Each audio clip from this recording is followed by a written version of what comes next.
ஆண்டவராகிய இயேசு கிறிஸ்து சொல்றாரு.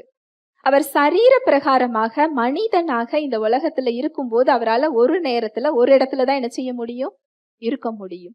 ஆவியானவராக இன்றைக்கு அவர் விசுவாசிக்கிற எல்லாருக்குள்ளேயும் அவரால் என்ன செய்ய முடியும்? இருக்க முடியும். அதுதான் இந்த வசனம் சொல்லுது.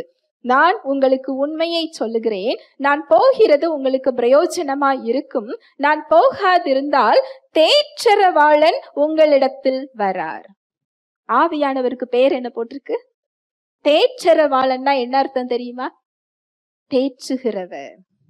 ஒரு குழந்தை கீழே விழுது, அழுது கொண்டே தாயிடம் வருகிறது. அந்த தாய் எப்படி தேற்றுவாங்க? கண்ணீரை தொடச்சி, விழுந்த இடத்தை தொடச்சி அதை கொஞ்சுவாங்க இல்லையா? தேற்றரவாளனோட அர்த்தம் அதுதான். தேவனை இந்த விதமாக நாம் அனுபவிக்கிறோமா? நம்ம பிரச்சனையில, சூழ்நிலைகள்ல அவர் தேற்றுகிறவராக நமக்குள்ள இருக்கிறாரா? இந்த தேர்தல ஆறுதல அவர்கிட்ட தேடுறோமா? அவர் இன்றைக்கு எதிர்பார்த்து காத்து கொண்டிருக்கிறார். உலகத்தையே படைத்தவர், அவருக்கு பெயரே தேற்றரவாளன்னு போட்டிருக்கு. எதுக்கு அவர் நமக்குள்ள இருக்கணும்?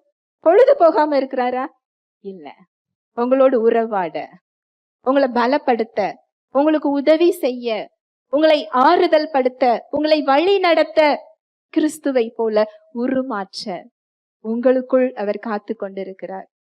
ஹல்லேலூயா, பிரைஸ் தி லார்ட்.